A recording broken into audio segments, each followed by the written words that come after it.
Screen share हो जाए तो बताइएगा। आवाज वगैरह क्लियर है?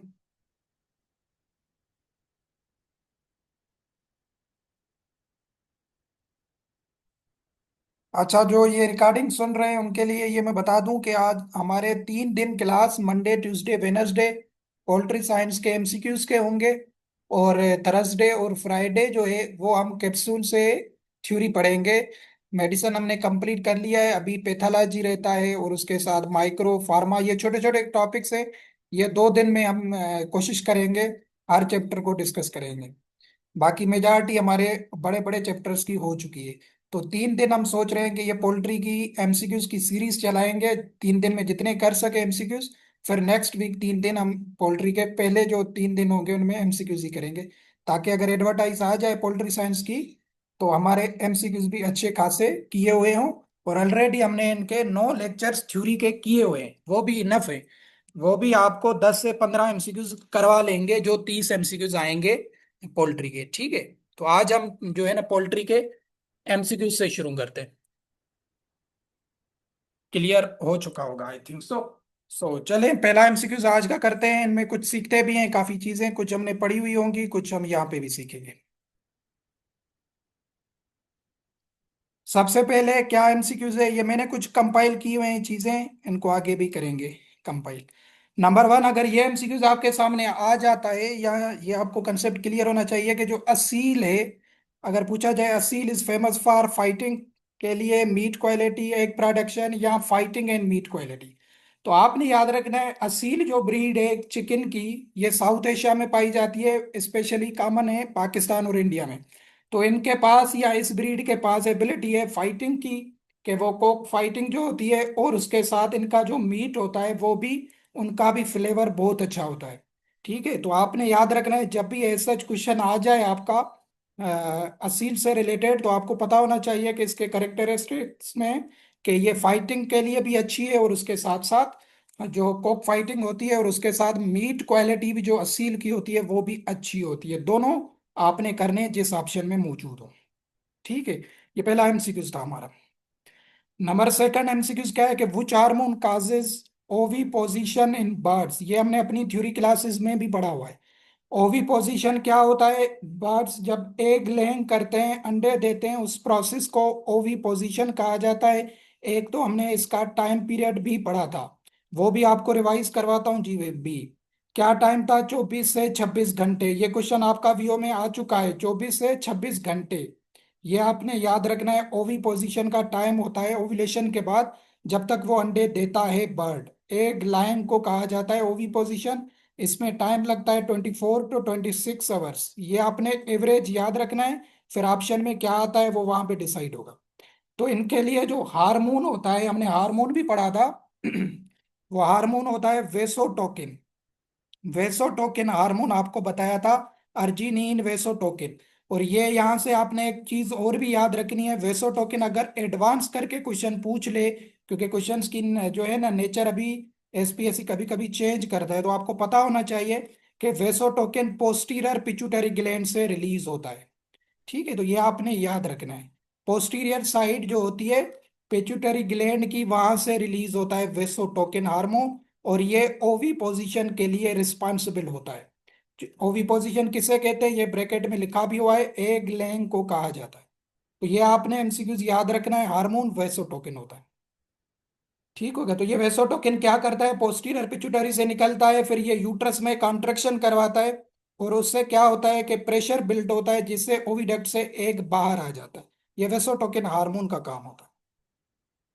नंबर थर्ड क्वेश्चन क्या है, recommended floor space requirement for layer in cage system, ये भी एक डायरेक्ट एमसीक्यूज है, इसलिए मैंने ऐड किया था ताकि आपको क्लियर हो जाए, अगर ये क्वेश्चन आ जाए तो आपको कंफ्यूजन ना हो। लेयर हमने पढ़ा है, जो वो बर्ड्स जो एग्स के लिए रेस किए करवाए जाते हैं, रेयर करवाए जाते हैं, उनके लिए जो है ना, नहीं 1.5 नहीं, ये केज सिस्टम का है। केज सिस्टम होता है जिसमें बर्ड्स को पिंजरों में रखा जाता है केज में, ये सिर्फ लेयर के लिए होता है, ब्रॉयलर को नहीं रखा जाता है। तो उसके लिए आपने याद रखना है, ये एग्जैक्ट रिकमेंडेशन है। अभी ये फॉलो होती है नहीं होती है, but MCQs point of view से आपने ये याद रखना है, एमसीक्यूज अगर यहाँ से निकलता है ए सच, तो ऑप्शन आपने ये करना है 0.75 स्क्वायर फीट। ठीक है, ये जो लेयर होते हैं केज में, उनके लिए स्पेस रखी जाती है, जो है ना, केज सिस्टम में। ठीक है, तो ये भी डायरेक्ट एमसीक्यूज आ सकता है, आपको क्लियर होना चाहिए। 0.75 square feet. Number fourth question क्या है, maximum permissible level of NH3। NH3 chemical formula है किसका, अमोनिया का, इन पोल्ट्री हाउस। ये मैं लिख देता हूं, अमोनिया, NH3 किसको कहा जाता है, अमोनिया को। अमोनिया है, आप जो है ना, हार्मफुल गैस होती है। ये कब प्रोड्यूस होती है, ये जो बर्ड्स की ड्रूपिंग्स वगैरह होती हैं, उनमें ये गैस पाई जाती है, क्योंकि वो, अगर आपने उनको लीटर मटेरियल को बहुत ज्यादा चेंज नहीं किया, एक हफ्ते में उसको चेंज करना होता है, तो वो हार्मफुल गैसेस प्रोड्यूस करता है, जिसमें ये गैस अहम होती है, अमोनिया। तो इससे क्या होता है, बर्ड्स में आईज के प्रॉब्लम हो सकते हैं, रिस्पायरेटरी के भी प्रॉब्लम हो सकते हैं, तो इसकी एक परमिशेबल लेवल होती है। ठीक है, ये क्वेश्चन आपका वीओ पोल्ट्री 2023 में आ चुका है कि अमोनिया की लेवल, तो आपने याद रखनी है कितनी होनी चाहिए, 25 ppm। ppm किसे कहते हैं, पार्ट्स पर मिलियन को कहा जाता है ये। ठीक है, B option, very good.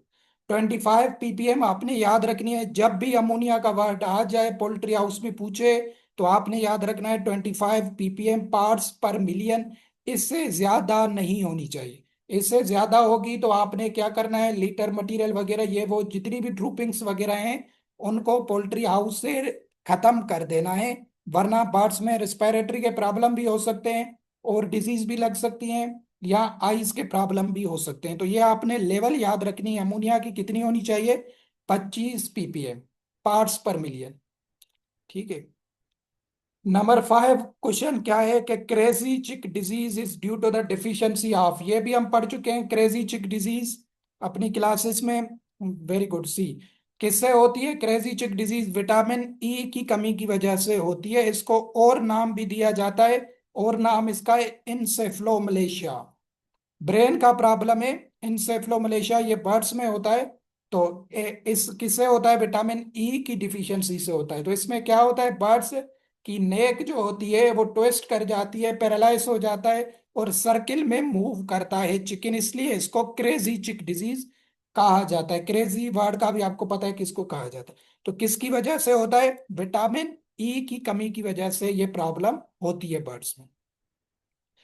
Number 6, number 6 question है कि in poultry energy requirement is calculated as, ये भी हमने क्वेश्चन पढ़ा था कि पोल्ट्री में आपने याद रखना है, वरना एनर्जी डिफरेंट फॉर्म्स में होती है, metabolic energy, digestible energy, total digestible nutrients, TDN के फॉर्म में। तो आपने याद रखना है, पोल्ट्री में एनर्जी रिक्वायरमेंट कैलकुलेट की जाती है मेटाबॉलिक एनर्जी के साथ, ME जिसको कहा जाता है। मेटाबॉलिक एनर्जी क्या होती है, कि वो एनर्जी जो फीसिस और यूरिन के अलावा जो एनर्जी बचती है उसको कहा जाता है, कि वो जिससे मतलब सब्सट्रैक्ट किया जाता है, वो एनर्जी जो फीसिस में लॉस हो गई या यूरिन में लॉस हो गई, उसके बाद जो एनर्जी बचती है उसको मेटाबॉलिक एनर्जी कहा जाता है। तो इससे ये मेजर किया जाता है बर्ड्स में, बट इसकी पूरी केमिस्ट्री में जाना नहीं है, ये MCQs याद रखना है, जब भी पोल्ट्री में पूछा जाए कि एनर्जी रिक्वायरमेंट को किस से कैलकुलेट किया जाता है, किस फॉर्म में कैलकुलेट किया जाता है, ME में, जिसका नाम है मेटाबोलिक एनर्जी। ठीक है, तो ये आपने ही याद रखना है। नंबर 7 क्वेश्चन क्या है, वेरी इंपॉर्टेंट क्वेश्चन है, ये मैं आपको अभी बता रहा था, किसी ने पूछा भी था। ये फीड एडिटिव्स होते हैं, जो सप्लीमेंट्स दिए जाते हैं फीड्स पोल्ट्री को, चिकन को, ताकि उनकी ग्रोथ हो सके, एक्स्ट्रा सप्लीमेंट्स होते हैं। अभी क्या है, live culture of beneficial strain of bacteria is called, ये डायरेक्ट आपने डेफिनेशन समझनी है, ये किसे कहा जाता है, ये कहा जाता है प्रोबायोटिक्स को। इसको समझते हैं, एक है प्रोबायोटिक्स, दूसरे होते हैं प्रीबायोटिक्स। प्रोबायोटिक्स किसे कहते हैं, प्रोबायोटिक्स वो लाइव माइक्रो ऑर्गेनिजम्स होते हैं, या वो लाइव बैक्टीरिया होते हैं। लाइव का वर्ड आपने याद रखना है, जिंदा। लाइव माइक्रो ऑर्गेनिज्म या लाइव बैक्टीरिया पोल्ट्री की फीड में दिए जाते हैं, ताकि उनके इंटेस्टाइन की ग्रोथ अच्छी हो सके। क्यों हो सके, ताकि इंटेस्टाइन में डाइजेशन एंड एब्जॉर्प्शन सही हो सके, इम्यूनिटी से स्ट्रेंथ, इम्यूनिटी इनहेंस होती है, उसके अलावा जो हार्मफुल बैक्टीरिया होते हैं वो रिड्यूस होते हैं। क्यों, आपने सुने होंगे कि कुछ होते हैं बॉडी में गुड बैक्टीरिया, कुछ होते हैं बैड बैक्टीरिया। तो जो गुड बैक्टीरिया हैं वो दिए जाते हैं, ताकि इंटेस्टाइन की ग्रोथ हो सके। तो इसको पहचानने का तरीका क्या है? प्रोबायोटिक्स की डेफिनेशन को आपने ये लाइव का वर्ड याद रखना है। ये जब भी स्टेटमेंट में दे दे या जो मैंने निकाला हुआ है ये फॉर्म में आ जाए एमसीक्यूज, अगर और ये मोल्ड करता है डेफिनेशन को, आपने इस वर्ड पे फोकस करना है, लाइव बैक्टीरिया या live beneficial strains of bacteria. तो ये डेफिनेशन होगी प्रोबायोटिक्स की। ठीक है। इसका एग्जाम्पल आपने याद रखना है, इसका बैक्टीरिया का कौन सा एग्जाम्पल है? लेक्टोबेसिलोसिस। ये एडवांस में बता रहा हूं, अगर इसका एग्जाम्पल दे के पूछ ले तो आपको तब भी क्लियर होना चाहिए। लैक्टोबैसिलस ये प्रोबायोटिक्स होते हैं। ठीक है। तो ये प्रोबायोटिक्स हैं। ये क्या होते हैं फिर दोबारा बता रहा हूं कि वो लाइव या गुड बैक्टीरिया होते हैं जो बर्ड्स को दिए जाते हैं सिंपली। उसके बाद दूसरी डेफिनेशन है प्रीबायोटिक्स की। प्रीबायोटिक्स किसे कहते हैं? प्रीबायोटिक्स वो फीड होती है। प्रीबायोटिक्स क्या होती है? वो फीड होती है जो बर्ड्स को दी जाती है या चिकन्स को दी जाती है ताकि गुड बैक्टीरिया की ग्रोथ हो सके। तो सिंपली क्या हो गया डिफरेंशिएट, कि प्रोबायोटिक्स में आप लाइव बैक्टीरिया दे रहे हैं फीड में। ठीक है। प्रोमोट्स गट हेल्थ या इंटेस्टाइन हेल्थ, वेरी गुड। ठीक है। प्रीबायोटिक्स में क्या है? प्रीबायोटिक्स में आप वो फीड दे रहे हैं। क्या दे रहे हैं प्रीबायोटिक्स में? आप वो फीड दे रहे हैं जो बैक्टीरिया के लिए बेनिफिशियल है। ये आपने डिफरेंशिएट याद रखना है। प्रोबायोटिक्स में आप लाइव बैक्टीरिया दे रहे हैं, प्रीबायोटिक्स में आप वो फीड का बंदोबस्त करते हैं जो बैक्टीरिया के लिए बेनिफिशियल है। ठीक है। तो ये प्रीबायोटिक्स एंड प्रोबायोटिक्स में फर्क होता है। प्रीबायोटिक्स का आपने एग्जाम्पल याद रखना है, ओलिगोसेक्राइड्स। ठीक है। प्रोबायोटिक्स का क्या था? लैक्टोबैसिलस। और इसका प्रीबायोटिक्स का एग्जांपल होता है ओलिगोसेक्राइड। ये एग्जांपल से भी क्वेश्चन आ सकता है कि oligosaccharide is the example of. तो आपको क्लियर होना चाहिए कि ये प्रीबायोटिक्स का एग्जांपल है। Lactobacillus is example of probiotics. ये ग्रोथ प्रोमोटर्स होते हैं, एक्स्ट्रा दी जाती है। तो ये आपको क्लियर कट होना चाहिए। फिर रिवाइज करवाता हूँ ये क्यों दिए जाते हैं। गट की जो हेल्थ होती है इंटेस्टाइन की, उसको हेल्दी रखने के लिए ये दिए जाते हैं ताकि उसमें अगर हार्मफुल बैक्टीरिया प्रोड्यूस हो रहे हैं तो वो डिक्रीज हो जाते हैं। उसके साथ फीड की इफिशिएंसी भी इससे बढ़ती है, डाइजेशन बेहतर होती है, एब्जॉर्बेशन बेहतर होती है। उसके साथ इम्यूनिटी बर्ड्स की स्ट्रेंथ होती है। और दूसरे देखे ना, कुछ प्रोमोटर्स एंटीबायोटिक्स भी लोग देते हैं फीड में। तो ये नेचुरली होते हैं, नेचुरल अल्टरनेटिव्स होते हैं एंटीबायोटिक्स के, प्रोबायोटिक्स एंड प्रीबायोटिक्स। तो इससे ग्रोथ प्रोडक्शन वगैरह भी बेहतर होती है।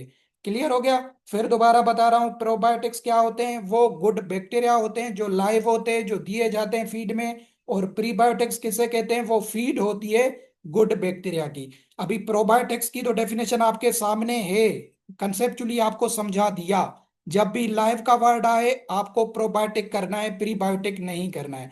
अभी हम प्रीबायोटिक्स को कैसे पहचाने? अगर एमसीक्यूज में आ जाता है तो एक हम याद करेंगे तो दूसरी ऑटोमेटिक याद हो जाती है क्योंकि ये इंटरचेंजेबल है। बट अगर नहीं होती तो आपने याद रखना है, ये वर्ड आपको मिलेगा, नॉन डाइजेस्टेबल फीड। ये वर्ड अपने पास नोट डाउन कर ले, नॉन डाइजेस्टेबल फीड इंग्रेडिएंट्स। तो आपकी ये डेफिनेशन होगी प्रीबायोटिक्स की। मैं डेफिनेशन फुल बताता हूं प्रीबायोटिक्स की। Non digestible feed ingredients that act as food for good bacteria. वही बात हो गई कि क्या है, ये बैक्टीरिया के लिए फूड होता है प्रीबायोटिक्स।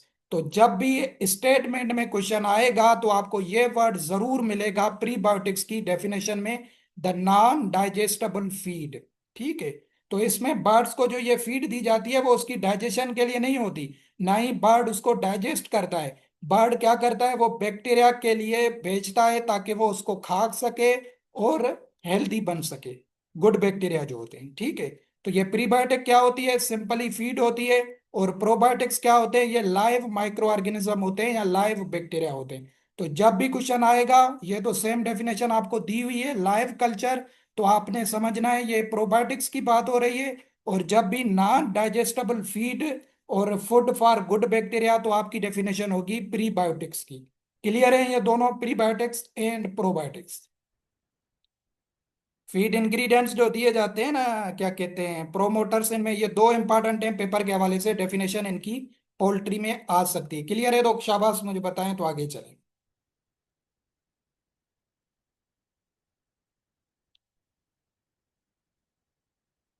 Okay, very good.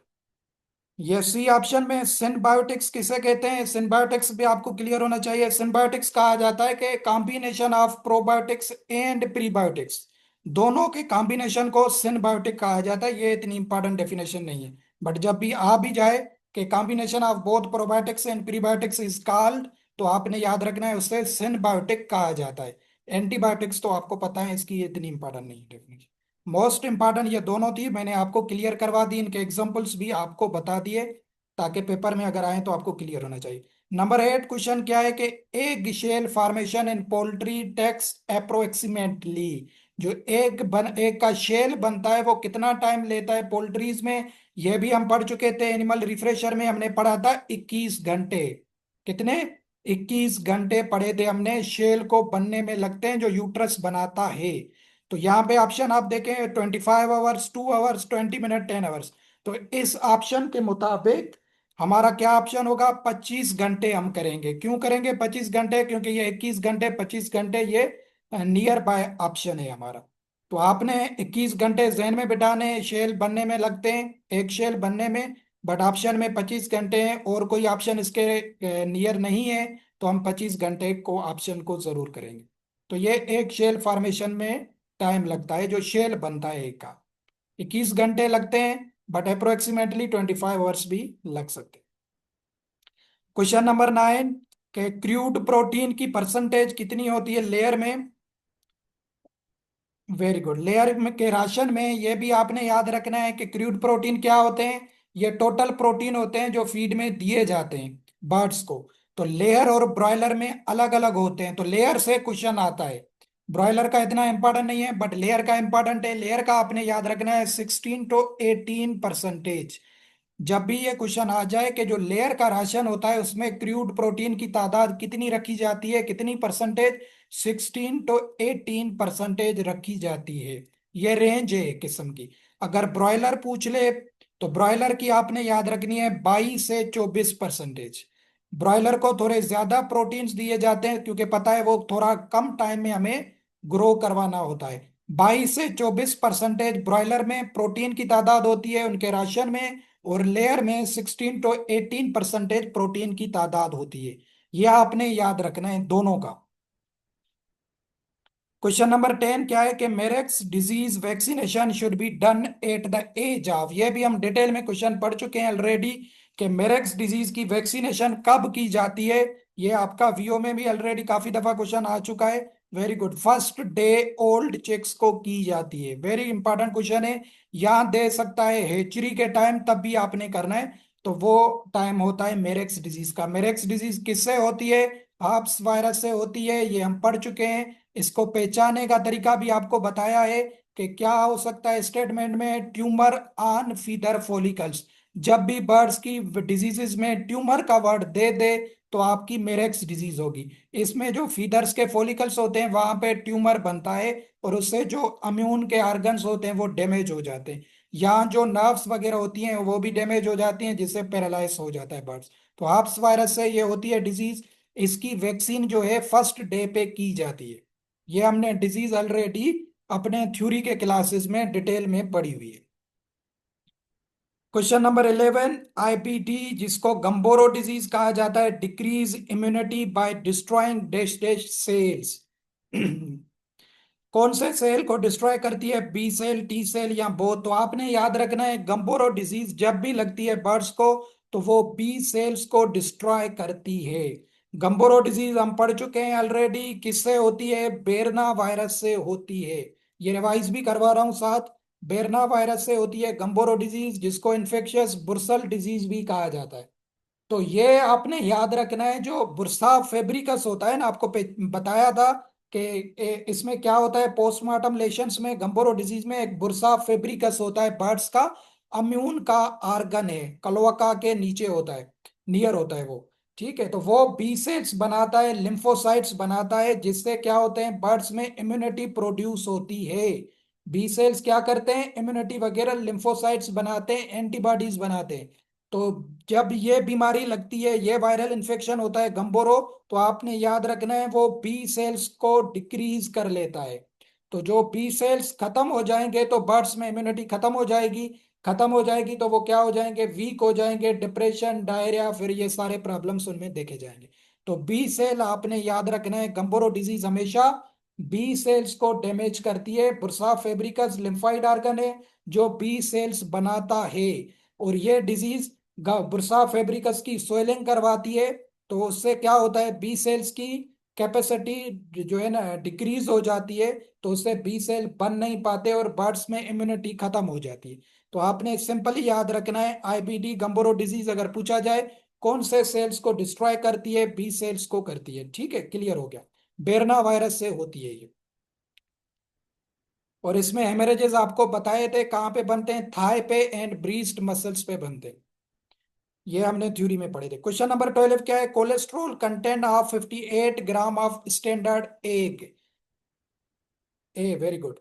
तो हमने क्या पढ़ा था, 58 ग्राम्स में का जो अंडा होता है उसमें कोलेस्ट्रॉल की लेवल कितनी होती है, वो हमने पढ़ी थी 230 ग्राम, शायद 230 मिलीग्राम।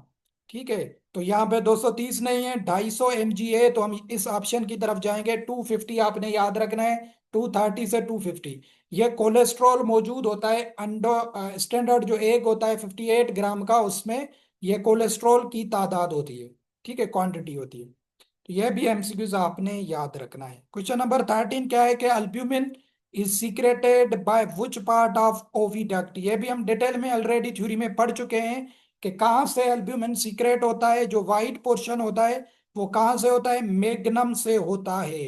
ये हमने ओविडक्ट के जो पहली क्लास में इसके पढ़े थे टाइप्स, तो वहां पे आपको बताया था मैग्नम से अल्ब्यूमिन सीक्रेट होता है। पार्ट ऑफ ओविडक्ट है मैग्नम। तो वो जो वाइट पोर्शन होता है अल्ब्यूमिन, वो सीक्रेट करवाता है। और इनफंडिब्यूलम योग को स्टो करते, कैच वगैरह करता है। योग का जब भी वर्ड आ जाए तो इनफंडिब्यूलम, और अल्ब्यूमिन का जब भी वर्ड आ जाए ये मैग्नम से होता है। और यूट्रस में सबसे ज्यादा टाइम लगता है, ये हम सारे चीजें पढ़ चुके हैं। अल्ब्यूमिन में 15 मिनट लगते हैं, यहाँ से सबसे ज्यादा टाइम मैग्नम में लगता है। उसके बाद यूट्रस में 21 घंटे लगते हैं। स्टमस में जो शेल की मेम्ब्रेन होती है वो बनती है, ये हमने ऑलरेडी पढ़ा पढ़ा हुआ है। तो अल्ब्यूमिन आपने याद रखना है, मैग्नम बनाता है यो को सीक्रेट या उसको कैच करता है इन्फंडिब्यूलम। यूट्रस शेल को बनाता है जिसका ऊपर हमने एमसीक्यूज भी किया था, 21 घंटे लगाता है। और स्टमस जो शेल की मेम्ब्रेन होती है वो बनाता है स्टमस। ठीक है, तो ये हमने ओवरऑल रिवाइज भी कर दिया। क्वेश्चन नंबर 14 ये भी डायरेक्ट एमसीक्यूज है, आपने याद रखना है, feed requirement for a layer per day. Per day में लेयर के लिए फीड रिक्वायरमेंट कितनी होनी चाहिए, आपने याद रखना है 110 ग्राम। अभी ये रेंज फॉलो की जाती है या नहीं की जाती है, आपने इसमें नहीं पढ़ना है। एमसीक्यूज आ सकता है, डायरेक्ट आ सकता है, आपको क्लियर होना चाहिए कि 110 ग्राम बर्ड को पर डे पे लेयर को दी जाती है फीड। ठीक है। तो इससे क्या होता है, वो एनर्जी, प्रोटीन, विटामिन वगैरह टाइम पे या बैलेंस फॉर्म में लेता है ताकि उसकी ग्रोथ हो सके। ठीक है, तो 110 ग्राम अगर ये एमसीक्यूज आता है। ब्रॉयलर का अगर पूछ ले तो ब्रॉयलर को 100 ग्राम पर डे दी जाती है। ठीक है, तो ये आपने याद रखना है लेयर के लिए। बट मोस्टली लेयर से ये क्वेश्चन आ सकता है, आपको क्लियर होना चाहिए कि लेयर को पर डे पे फीड रिक्वायरमेंट कितनी होनी चाहिए, 110 ग्राम। क्लियर हो गया होगा ये भी क्वेश्चन। क्वेश्चन नंबर 15 कौन सा है कि to avoid avoid selective feeding the best method for commercial production. ये भी हमने एनिमल रिफ्रेशर में पढ़ा था, फीडिंग के मेथड में से, कि ये डायरेक्ट डेफिनेशन आ सकती है, ये आपने देख लेनी है कि avoid selective feeding best method कौन सा है कमर्शियल फीडिंग का। पैलेट नहीं है, ऑल माश फीडिंग।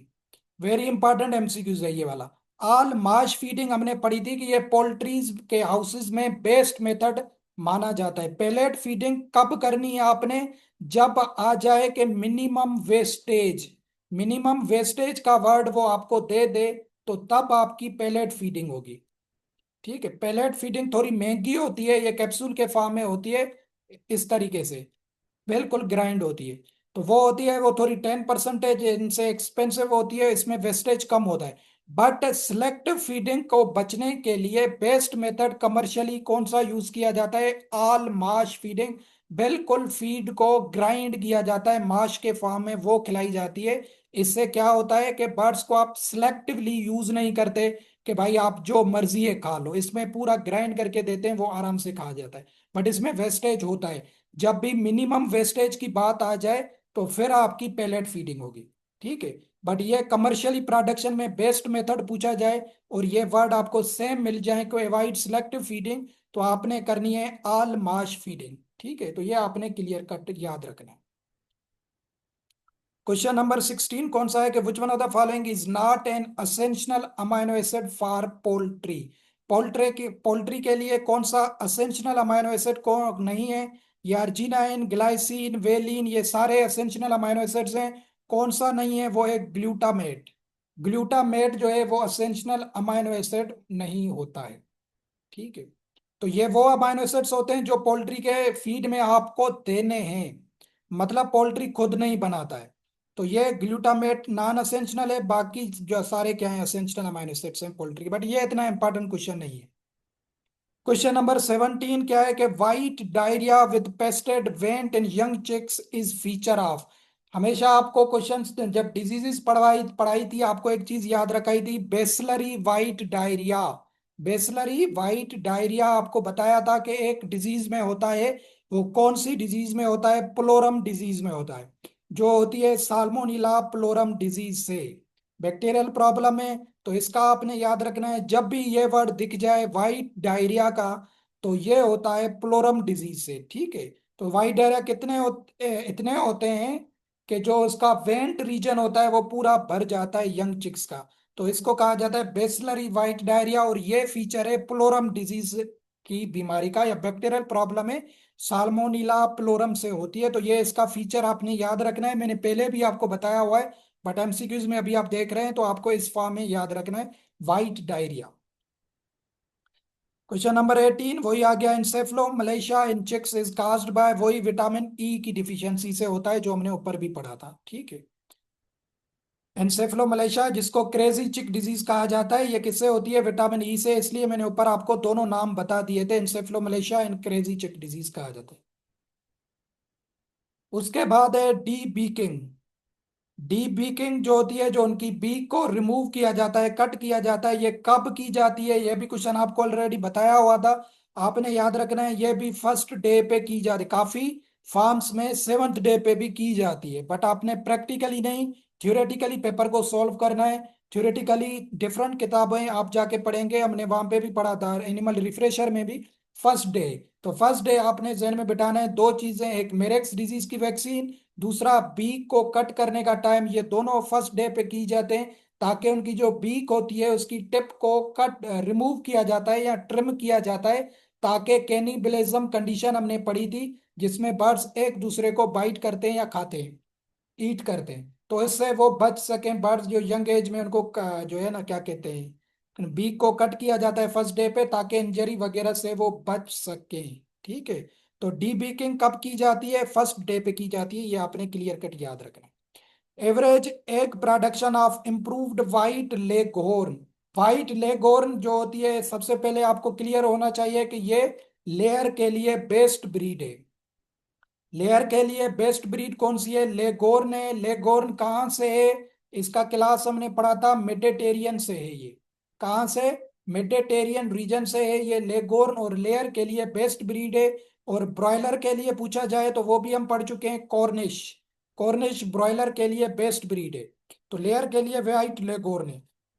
तो ये साल में कितने अंडे देती है? ये मैंने शायद आपको बताया था क्वेश्चन, नहीं बताया था तो क्लियर कट याद रखना है। 280 से 300 एग्स देती है ये। 280 से 300 एग्स पर ईयर ये ब्रीड देती है, वाइट लेगोर। ठीक है, तो ये आपने याद रखना है। ऑप्शन में क्या है? 300 एग्स पर ईयर। तो आपने 300 याद रखना है, ये इंपॉर्टेंट एमसीक्यूज है कि व्हाइट लेगोन की जो स्ट्रेन होती है ये कितनी एग प्रोडक्शन करवाती है एक साल में? 300 एग्स पर ईयर, ये आपने याद रखना है। उसके बाद 21 क्वेश्चन कौन सा है कि longer incubation period is observed in. मतलब लॉन्गर इंक्यूबेशन पीरियड का क्या मतलब होता है कि वो कुछ ऐसे इंक्यूबेशन में क्या होता है कि काफी टाइम लग जाता है हेचिंग में। ठीक है, तो वो उनको कहा जाता है लॉन्गर, मतलब उनका इंक्यूबेशन पीरियड बहुत ज्यादा हो जाता है। हमने सिंपली पढ़ा है ना कितना होता है, 21 डे का होता है। तो वो 21 दिन से क्रॉस कर जाता है, इसको कहा जाता है लॉन्गर इंक्यूबेशन पीरियड। तो वो क्यों होता है, ये कंडीशंस आपको पता होनी चाहिए। क्या कंडीशंस होती हैं? लार्ज साइज एग, अगर एग का जो मास है वो ज्यादा है तो इंक्यूबेशन में ज्यादा टाइम लगेगा, हैचिंग में ज्यादा टाइम लगेगा। दूसरा, ओल्डर एग्स एट सेटिंग, मतलब सेटिंग का मतलब है कि जब आपने उसको सेट किया, स्टोर किया इंक्यूबेशन से पहले, वो आपने थोड़ा ज्यादा कर दिया। ठीक है, तो इससे भी क्या होगा, फिर जो इंक्यूबेशन होगा वो टाइम ज्यादा ले सकता है। या एग्स फ्रॉम ओल्डर हेन्स, जो ओल्डर हेन से अंडे लिए गए हैं, तो उनमें फर्टिलिटी या एम्ब्रियो की ग्रोथ स्लो होती है, इसलिए भी इंक्यूबेशन पीरियड ज्यादा लग जाता है। तो ये तीनों कंडीशन होती हैं लॉन्गर इंक्यूबेशन पीरियड में। तो लार्ज साइज एग, या एग्स को, ओल्डर एग्स को स्टोर करना बहुत ज्यादा, या ओल्डर हैंड से एग्स लेना, ये तीनों कंडीशंस में क्या होता है कि इंक्यूबेशन पीरियड ज्यादा हो जाता है। ठीक हो गया, तो ये कंडीशन आपने याद रखनी है। तो ये भी अगर डायरेक्ट एमसीक्यूज आ जाए तो आपको कम से कम क्लियर होना चाहिए। उसके बाद 22 क्वेश्चन क्या है कि अनहील्ड नेवल, या जिसको मशी चिक्स कहा जाता है, ये क्यों होते हैं? तो ये समझना है पहले कि इसको क्या, अनहील्ड नेवल किसे कहते हैं। वो कंडीशन होती है जब चिक्स न्यूली हैच होते हैं ना, तो उसका जो उम्बिलिकल रीजन होती है वो ओपन होती है या उसमें इन्फेक्शन हो जाता है, उसको कहा जाता है मशी चिक या अनहील्ड नेवल। तो ये बैक्टीरिया के इन्फेक्शन से भी हो सकते हैं, या पूर हाइजीनिक कंडीशन है हैचिंग के दौरान, तो उससे भी ये हो जाती है कंडीशन। तो क्या है, अनसैनिटरी हैचरी कंडीशंस, इससे भी होता है अनसैनिटरी इंक्यूबेशन कंडीशन। या ओम्फलाइटस, ओम्फलाइटस किसे कहते हैं? उम्बिलिकल कार्ड की इन्फ्लामेशन को कहा जाता है, या नेवल की इन्फ्लामेशन को ओम्फलाइटस कहा जाता है। तो ये किससे होता है? बैक्टीरिया की इन्फेक्शन, इकोलाई वगैरह की इन्फेक्शन से भी होता है। तो ये तीनों कंडीशन में ये चिक्स प्रोड्यूस हो सकते हैं, उनका नेवल रीजन जो होता है वो ओपन होता है, या वो इन्फेक्टेड होता है, या उसमें इन्फ्लामेशन होती है। तो हेचरी के टाइम अगर अनहाइजीनिक कंडीशन हो गई, या इंक्यूबेशन के दौरान आपने सही से ध्यान नहीं दिया टेम्परेचर ह्यूमिडिटी का, उससे भी ये चीज होती है। या इन्फेक्शन वगैरह कोई बैक्टीरिया का हो गया, तो उसको अनहील्ड नेवल कहा जाता है। तो वो सॉफ्ट हो जाता है या वेट हो जाता है नेवल या एब्डोमेन रीजन, उसको मशी चिक्स कहा जाता है। ये आपने तीनों कंडीशन इसकी भी जहन में बिठानी है एमसीक्यूज के हवाले से। Which light management program is not recommended for growing pullets? तो ये भी एमसीक्यूज आपने याद रखना है। सबसे पहले पुलेट्स किसे कहते हैं? ये हमने एनिमल रिफ्रेशर में पढ़ा था, ये यंग फीमेल चिक्स होती हैं जिन्होंने अभी तक अंडे नहीं दिए होते, बिल्कुल यंग होती हैं, इन्होंने अभी अंडे नहीं दिए होते, उनको पुलेट्स कहा जाता है। तो इनके लिए मैनेजमेंट में कौन सा लाइटिंग का प्रोग्राम नहीं रखा जाता? तो वो आपने याद रखना है, इंक्रीजिंग लाइट, ज्यादा लाइट आपने, जो है ना, ये प्रोग्राम इसमें मैच नहीं कर रहा है।